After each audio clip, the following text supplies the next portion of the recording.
အစားကြီးများတာလည်းမဟုတ်တစ်ချိန်လုံးစားနေတာပဲဒါပေမဲ့ကိုယ်အလေးချိန်ကတော့တက်မလာဘူးဘာဆဆဝမလာဘူးပေါ့ဘေးလူတွေကတော့ပြောကြလိမ့်မယ်ဟာဘာဆဆမဝတာကန်ကောင်းတာပေါ့ကျမ်းမာတာပေါ့လို့ထင်ကြလိမ့်မယ်ဒါပေမဲ့ပိန်တိုင်းလဲကျမ်းမာတာမဟုတ်သလိ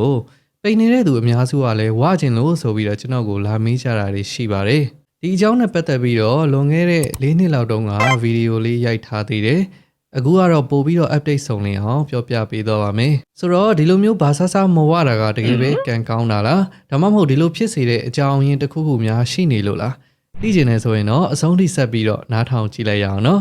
မင်္ဂလာပါကျွန်တော်ကတော့ဒေါက်တာဆိုပြေပါဒီနေ့ဗီဒီယိုလေးမှာတော့ဘာဆဆဝမလာရတဲ့အကြောင်းရင်း၅ချက်နဲ့ဝလာအောင်ဘာတွေလုပ်ရမလဲဆိုတာတွေကိုပြောပြပေးတော့ပါမယ်ခင်ဗျာတစ်ကတော့ high metabolism လို့ခေါ်တဲ့ခန္ဓာကိုယ်ကနေစွမ်းအင်ကိုမြန်သုံးပြနေတာကြောင့်ပါ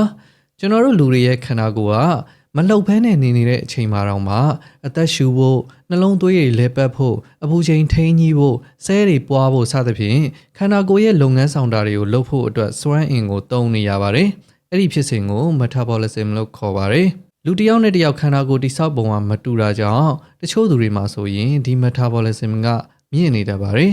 metabolism မြင့်တဲ့သူတွေက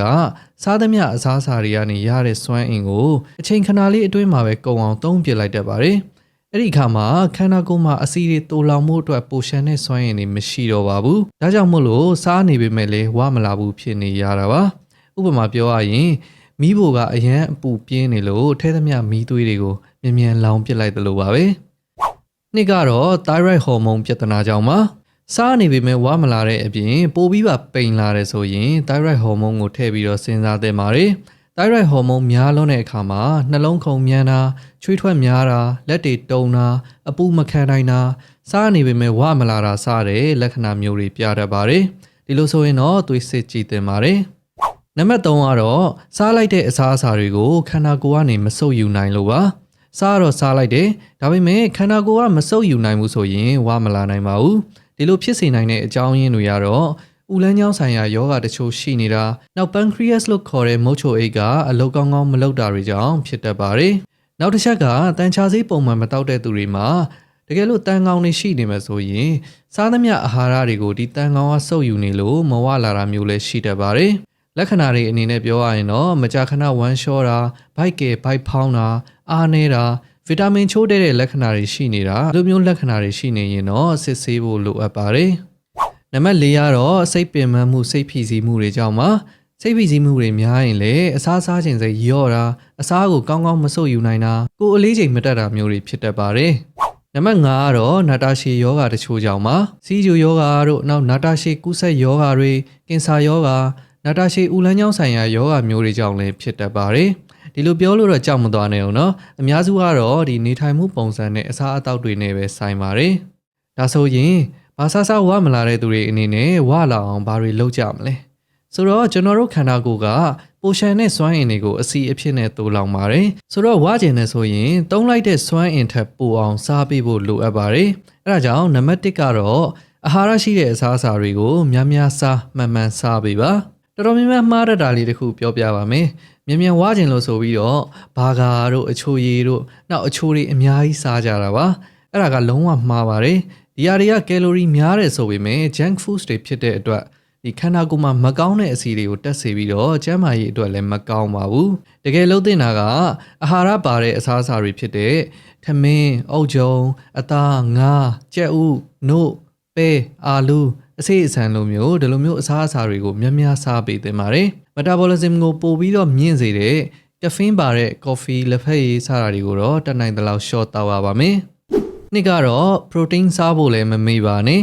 ကျန်းကျန်းမာမာနဲ့ကြည်ကောင်းအောင်ဝါကျင်နေဆိုရင်အစီရောကြွက်သားရောမျက်မျက်တတတက်ဖို့လိုပါတယ် protein ကကြွက်သားတိဆောက်ဖို့အတွက်အရေးကြီးတဲ့အတွက်ကြက်ဥတို့ကြက်သားငါးပဲနို့စတာတွေလိုမျိုး protein ကျွဲဝါတာတွေကိုလည်းပုံမှန်စားပေးရပါမယ်။သုံးကတော့အလေးမှာပါ။ငိမ့်နေလေးဝါလေးပဲဆိုပြီးတော့အတွေးမမှားပါနဲ့။ကျန်းမာမာနဲ့ဝါကျင်နေဆိုရင်လှုပ်ရှားရပါမယ်။ရိုးရိုးလှုပ်ရှားတာမျိုးတွေမကပဲ strength training လို့ခေါ်တဲ့ခွန်အားသုံးပြီးတော့လုပ်ရတဲ့လေ့ကျင့်ခန်းတွေလုပ်ပေးဖို့လည်းလိုအပ်ပါတယ်။ဘာဖြစ်လို့လဲဆိုတော့အစီထက်ကြွက်သားတက်တာကပို့ပြီးတော့ကျန်းမာပြီးတော့ပို့ပြီးတော့တည်မြဲလို့ပါ။ဒါအပြင်ပို့ပြီးတော့လည်းကြည်ကောင်းတာပေါ့။ န နံပါတ်4ကတော့ဟော်မုန်းတွေညီမျှနေအောင်လဲနေထိုင်ရပါမယ်။ဟော်မုန်းတွေမညီမျှရင် metabolism ကိုအနှောက်အယှက်ဖြစ်စေပြီးတော့ဝိတ်မတက်ဖြစ်နေတာကိုပိုပြီးတော့ဆိုးစေနိုင်ပါတယ်။ဒါကြောင့်ဟော်မုန်းတွေကျန်းမာနေစေဖို့အတွက်တညကိုအနည်းဆုံး9နာရီကနေ10နာရီအေးရေးဝအောင်အိပ်ပေးပါ။စိတ်ဖိစီးမှုတွေကင်းအောင်တတ်နိုင်သမျှနေထိုင်ပါ။အစားကိုအာဟာရစုံအောင်စားပြီးတော့အချိန်မှန်စားပေးပါ။လေ့ကျင့်ခန်းပုံမှန်လုပ်ပါ။နံပါတ်5ကတော့ဖြည့်ဆွတ်စာအားစေပါ။ဒါကတော့လူတစ်ယောက်နဲ့တစ်ယောက်လိုအပ်တာချင်းမတူနိုင်သလိုဘေးထွက်ဆိုကြနည်းအောင်ဆရာဝန်နဲ့တိုင်ပင်ပြီးမှတောက်တာတော့အကောင်းဆုံးပါကိုယ့်ရဲ့လိုအပ်ချက်ပေါ်မူတည်ပြီးတော့လိုအပ်တဲ့အာဟာရဓာတ်ကိုဖြည့်ဆွတ်စာကနေအကူအညီရယူနိုင်ပါတယ်အထူးသဖြင့်ဗီတာမင် D နဲ့အာယွန်းတန်ဓာတ်တွေချို့တဲ့နေတယ်ဆိုရင်ဝိတ်တက်ဖို့ခက်ခဲစေတယ်လို့ဒါတွေချို့တဲ့နေတယ်ဆိုရင်တောက်တင်ပါတယ်နောက်ကြွက်သားတက်ဖို့အတွက် creatine protein powder စတာတွေကိုလည်းအထောက်အကူအနေနဲ့တောက်လို့ရပါတယ်နောက်ဆုံးနံပါတ်6ကတော့ဒါတွေအကုန်လောက်တာတော့မှဝိတ်မတက်လာသေးဘူးဆိုရင်တော့ဆေးစစ်ကြည့်သင့်ပါတယ်ဆရာဝန်နဲ့တိုင်ပင်ပြီးတော့သွေးစစ် thyroid စစ်တာမျိုးတွေလိုအပ်တယ်လို့လုပ်ပါဒါကကြောက်စရာမဟုတ်ပါဘူးကိုယ့်ရဲ့ကျန်းမာရေးကိုဂရုစိုက်တယ်လို့သဘောထားလိုက်ပါနောက်ဆုံးအနေနဲ့ပြောရရင်တော့ပိန်ဝကျန်းမာနေဖို့ကအဓိကပါပဲကျွန်တော်ပြောသွားတဲ့နီးလန်းတွေကဝါချင်တဲ့သူတွေအတွက်အထောက်အကူဖြစ်လိမ့်မယ်လို့လည်းမျှော်လင့်ပါတယ်တကယ်လို့ဒီဗီဒီယိုလေးကနေကိုမသိတာတွေသိလိုက်ရတယ်ဆိုရင်ဗီဒီယိုလေးကို share ပေးလိုက်ကြအောင်နော်အခုလိုမျိုးဗီဒီယိုလေးတွေအမြဲတမ်းတင်ပေးသွားမှာမို့လို့အမြဲကြည့်နေတယ်ဆိုရင်ကျွန်တော်ကိုတခါတည်း subscribe လုပ်ထားလိုက်အောင်နော်အဆုံးထိနားထောင်ပေးတဲ့အတွက်အားလုံးကိုကျေးဇူးတင်ပါတယ်နောက်ထပ်ဗီဒီယိုတွေမှာကျွန်တော်နဲ့ပြန်တွေ့ပါမယ်